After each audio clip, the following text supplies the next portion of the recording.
topluluğuna tekrar teşekkür ediyoruz ve yine bir kocaman alkış rica ediyorum.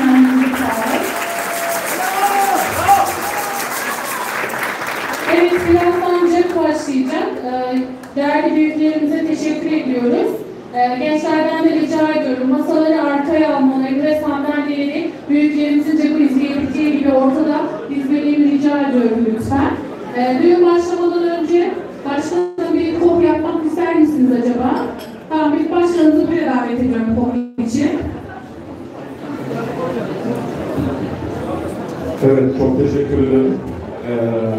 Bizim adetlerimiz olduğu şekilde büyüklerimiz aslında bir popla başlamalı.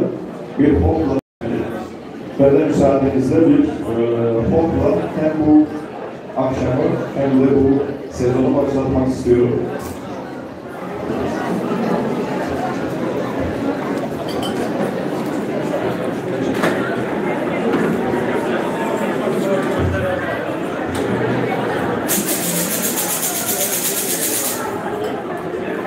وديت حولي تنشكر ديكم جلاشكر وارد ونشكر دي واتر باشكر دي شنا شواتر دي شانك وجبسر راجعات جبسو نخش دي ما بشكوتجو ولما معكرة جدا معكرة خرجوش معكرة تحمديش هدي كارتن تيور دي بشاشك الإجراءهم جا دي شاورك سمعراهم جا فغوبي هدي جنبهم شد غاتر